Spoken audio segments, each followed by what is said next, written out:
It is short for numerical Python. It is a core library for scientific computing in your Python, and it's mainly used for numerical computations. So why do we even need NumPy arrays when we have lists? Well, first of all, they are faster. When you do numerical computation, they tend to be a lot faster compared to list. Number one, that actually is the number one reason. Number two is that the NumPy array provide you a rich set of mathematical functions and operations that are highly optimized for your arrays, for your NumPy arrays. And they have some very optimized operation for your linear algebra. So if you want to do some matrix multiplication, addition, subtraction, NumPy actually provides you these rich set of functionalities. And also for Fourier transformation, for your random number generation, and so on and so forth. Now, one of the core features of your NumPy is an ND array. It's a powerful and n-dimensional array object that allows for efficient manipulation of your large data set. So these are your multi-dimensional array objects. So that's these are some of the few advantages of your NumPy. Okay, so let's focus on some of the definition. So a NumPy array is basically a grid of values. Just remember that it's a grid of values, and they're all of the same type. And the dimensions, the number of dimension is the rank of an array. So anytime when you hear the word rank of an array, it basically means it's the number of dimension. The shape of an array is a tuple of integers giving the size of an array along each dimension. This is important. A rank 1 array, anytime you see a rank 1 array, which is also known as one-dimensional array, is nothing but essentially a list of values converted into a NumPy array. Okay, you can also form NumPy array from iterables, from these Python iterables like list, tuple, anything that can be iterated. Okay, so list and tuple, these are the main ones. You access your NumPy array elements using the square bracket, just like you did in the list. So first thing you do, you import your NumPy as NP. That's the first thing you do. So let's go over here and let's create a new one. So let's just call this thing as lesson 1. So I'm going to come over here. I'll call this thing as lesson 1. Okay, I actually just call it lesson NumPy create. Okay, so this is my NumPy create. All right, rename this, come over here, paste this code. I'm going to import my NumPy as NP. So I'm creating an alias from a NumPy. That's my NP. So I don't have to keep typing NumPy every single time. All right, so next thing you want to do is let's create some elements. So let's say I have a list of elements. These are my list right here. Okay, so my list is 50, 30, 72, 65, 59, 22. So this could be anything. This could be an age of somebody. This could be any data. So let's say this could be in scores in 6 subjects. So somebody took some test and these are the scores they obtained: 50 points, 30 points, 72 points, so on and so forth. So this is my list. As you can see, this is a list bracket. So this is a list. So you can convert this into a NumPy array by using np.array. So there's an inbuilt method .array, okay, array, and you just pass in this argument list, and that's going to convert into a NumPy array. And there you go, it's converted. So let's print this NumPy array out now. So I'm going to copy this and paste it over here. All right, so what I'm doing, I'm printing my NumPy array. Okay, I'm also going to print a few more things. So first, print my NumPy array. It prints out my array right there. Okay, this is my NumPy array. Okay, I want to see what type that is. You can see the type too by printing type A. That's going to give you the type. So in this case, it tells me it's a class NumPy ND array. All right. I want to look at the dimension. You can also see the dimension. So click on run, and that's going to show you dimension. So you can see it's only one dimension because there is only one axis. Okay, it's only along one dimension. Now I want to see the shape. Shape will tell you like how many elements are there along each dimension. That's what it tells you. It tells you how many elements are there along each dimension. All right. So in this particular case, this is your NumPy array. Its type is this, and this is your dimension, and this is your shape. Let's play around and look at some more. Let's create some more NumPy arrays so you know how you create NumPy arrays. You can also create a NumPy array, by the way, from a tuple. So I have this tuple right here, and as you can see, this is a round bracket. Okay, so round bracket signifies a tuple. So I have a tuple T, and I'm creating this tuple. Everything is same. Basically, all my print type and everything is pretty much same. So if I run this, it prints me the same information. Okay, exactly same. The only difference is I'm using a tuple now. Before I used list, now I'm using tuple. Okay, going forward, by the way, I'll be using list now. Now let's create let's create a NumPy array. Okay, let's create an array of dimension 2D. This one was dimension 1D. All right. Now we're going to create, oops, sorry. We're going to create a NumPy array of dimension 2D, each with 2 and 3 elements. So we're going to have 2 dimension, and along one dimension you're going to have 2 elements. On the other dimension you're going to have 3 elements. So let's take this list right here. Okay, so let's say this, okay, in this particular list, each row represents a student. So this is your student 1. Okay, this is your student 1, and this is your student 2. And each column represents the marks he obtained. So in math, science, and English. So let's say these are his marks in math. This is in science, and this is in English. And student 2 obtained, these are his math scores, his science scores, and this is English scores. And you convert into a NumPy array. So scores equal to np.array. Just specify like this, and then you print your scores, and I print my dimension. I want to see my dimension, and I want to see my shape. So as you can see, this is your NumPy array right there. That's my print scores. Then I print my dimension. Dimension is giving me 2. All right, 2. So the reason it is 2 is because it is a 2-dimensional object. You see, there is a student 1 and there's a students 2. So it's a 2-dimension. And then it tells me the shape. It tells me along each axis what is the shape. So it tells me 2, 3. So you have 2 students, right? And you have 3 scores for each student. So this is why it gives you 2, 3. Okay, now let's create some fancy NumPy arrays. Come over here. So let's create a 3D array. Okay, I want to create a 3D array, and I want to give my shape 2, 3, 5. All right, let's do that. So in this case, you create a first block. Okay, this is my first block right here. Okay, so remember it's a shape 2, so that means this is my first block. Well, let me hit an enter over here so you can separate that. So this is my first block right here. All right, then I'm specifying my second block right there. Okay, so this 2 refers to these blocks. Block 0, first block, and second block. 3 refers to how many elements are there in each block.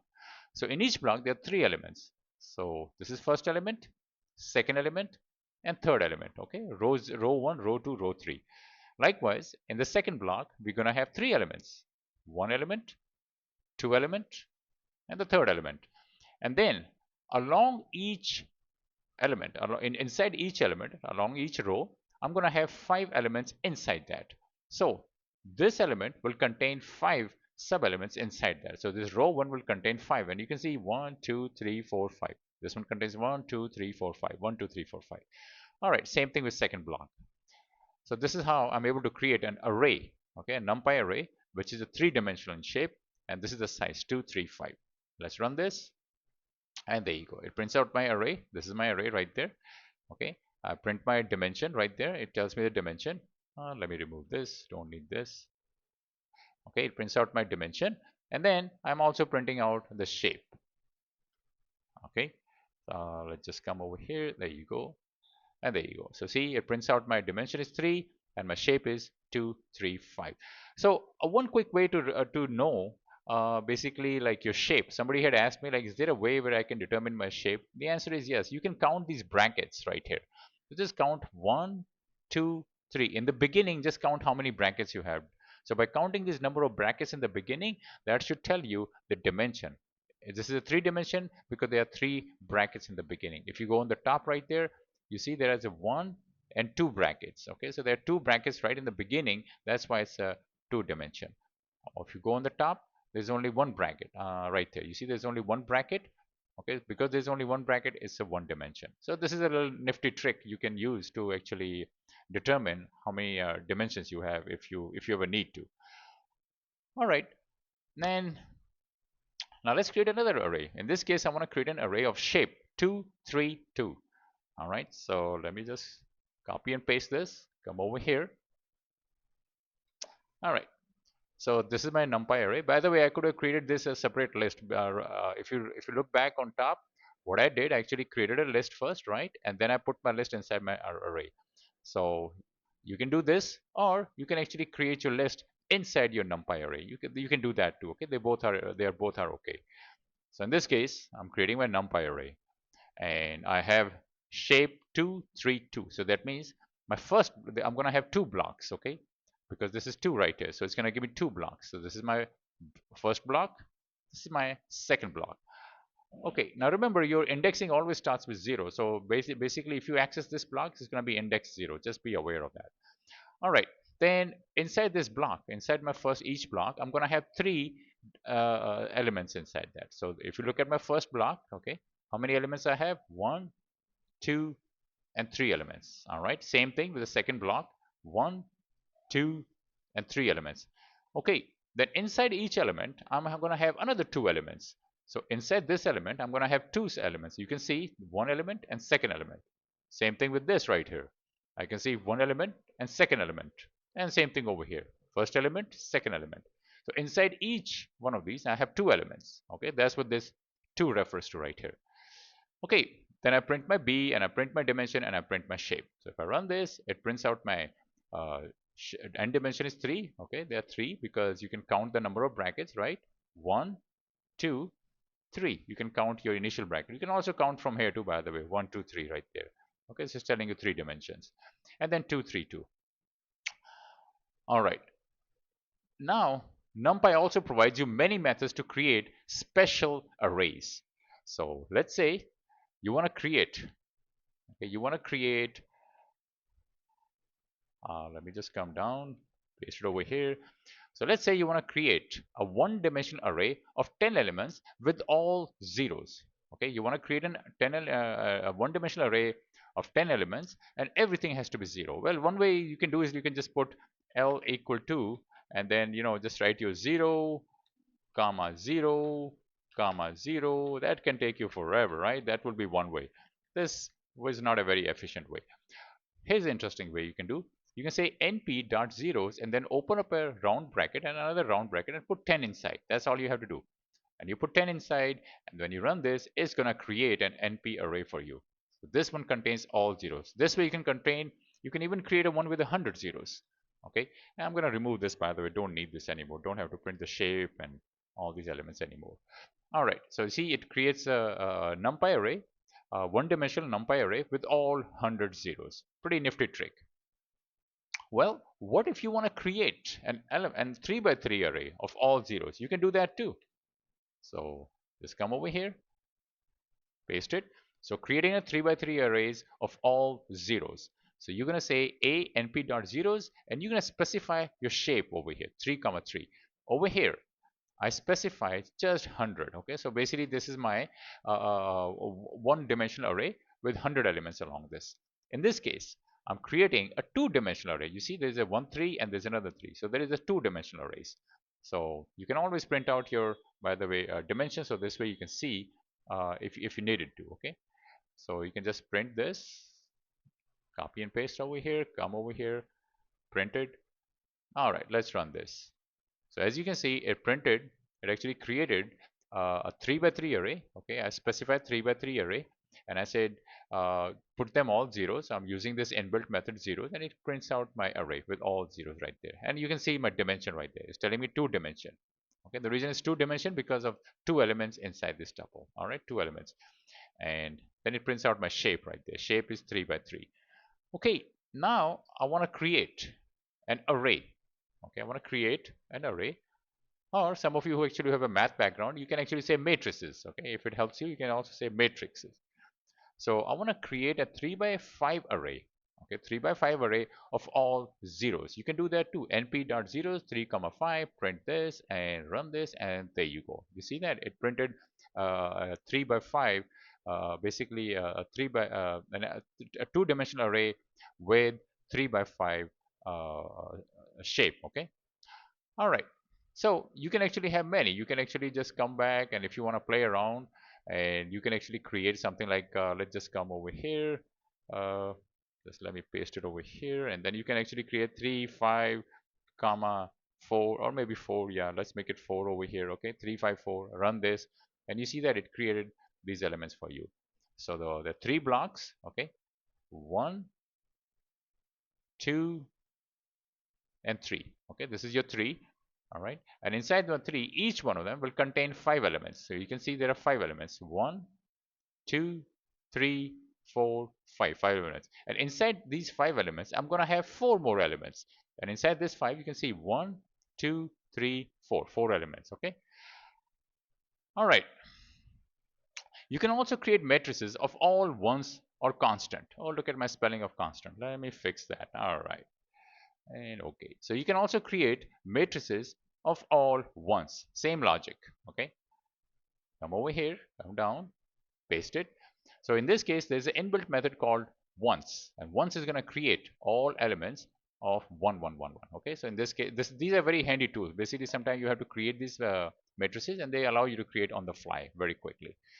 All right, you want to create now a 3 by 5 matrices. You can do that too.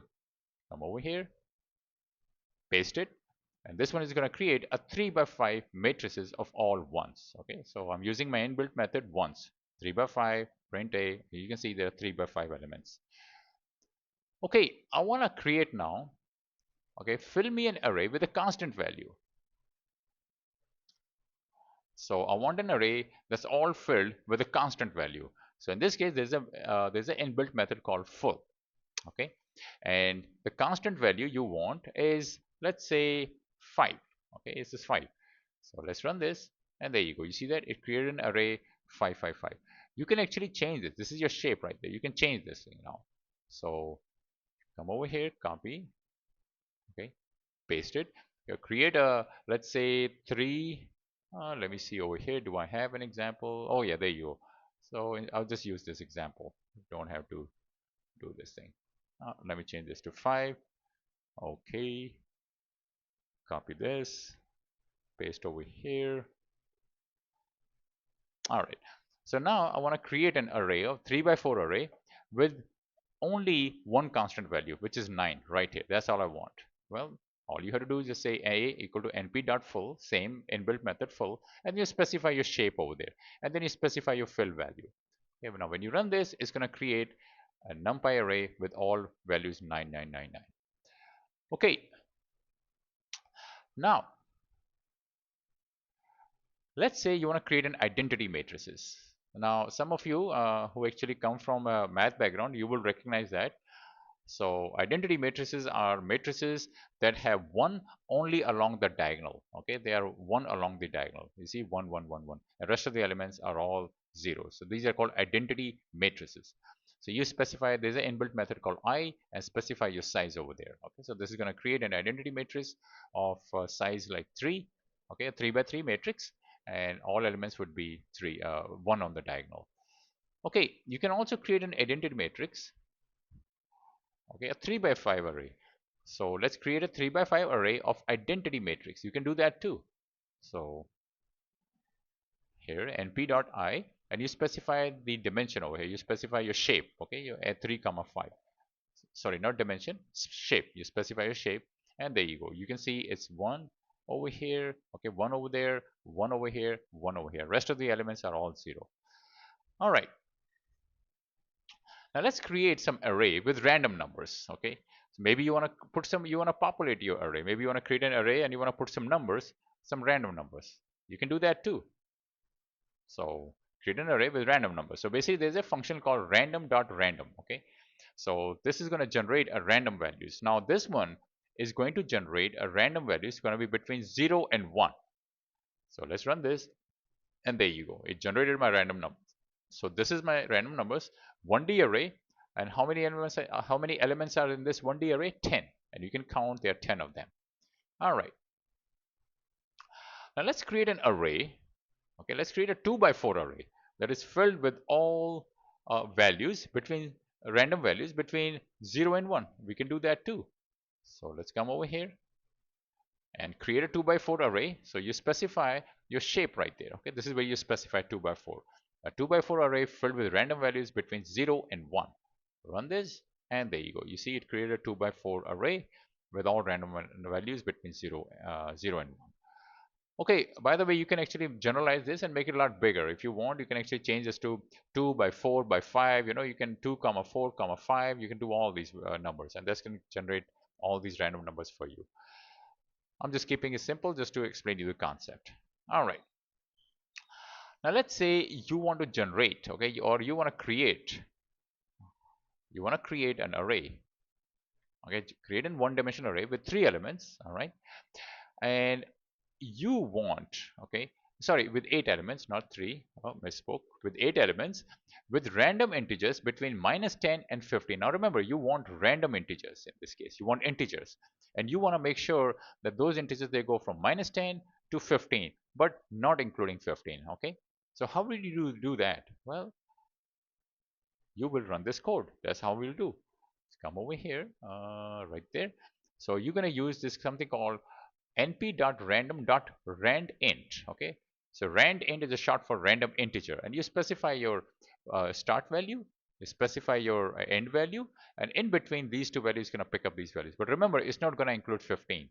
So if I run this, it's going to generate these numbers for me. As you can see, 9, 5, 11, -3, 1, 0. You can actually change the shape to maybe, let's say, 80. Okay, you want 80 elements. You can do that too. Run this, and you see that it generated 80 numbers for you. It's a pretty nifty trick. You can actually generate many numbers. So sometimes you have to generate data to test your logic, and this way you can actually generate your numbers and test your logic. All right, let's run this. All right, now let's generate a 4 by 8 matrix with random integers between -10 and 15. All right, so let's do that. This is a 4 by 8 matrix with random number between -10 and 15. Now, same element, okay? I can actually say 4 by 8. Actually, let's go 2 by 4, okay? I want to do like this.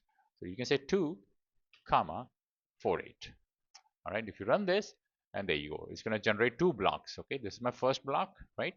And this is my second block right here. Okay, so this is what this 2 comes from. This 2 right there would mean 2 blocks, first and second block. Now, inside each block, I'm going to have 4 elements. Okay, so these are my 4 elements. 1, 2, 3, and 4. This one also has 4 elements. You see, 1 element, first element, second element, third element, and the fourth element. Now, inside this element, I'm going to have 8 elements. So inside my each one of these 4 elements, I'm going to have 8 elements. And you can see there are 8 elements. 1, 2, 3, 4, 5, 6, 7, 8. All right.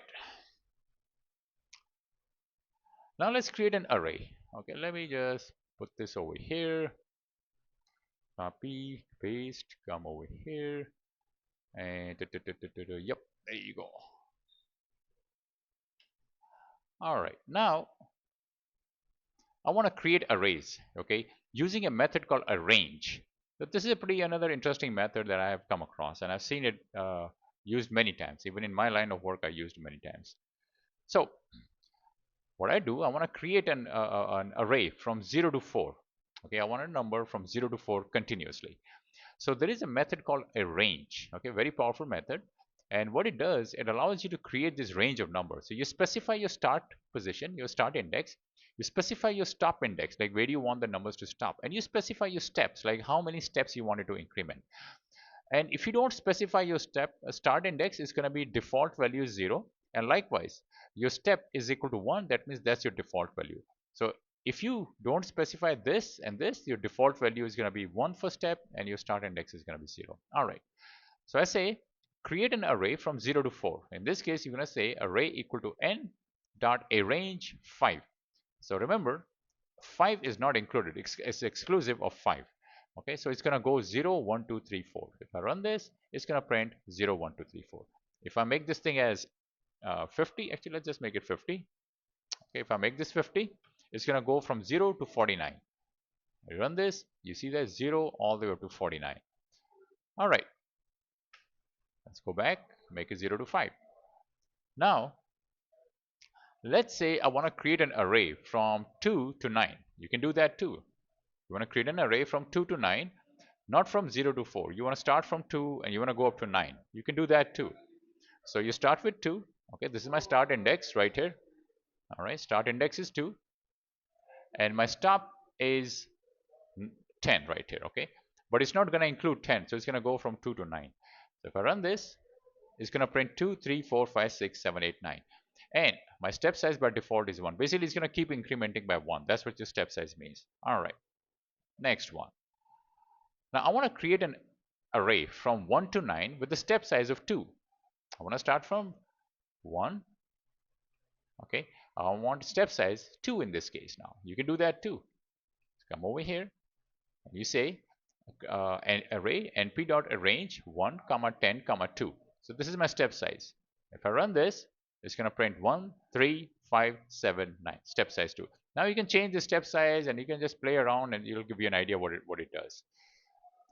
Okay, now I want to create an array. Okay, what if you want a decimal values? You can do that too.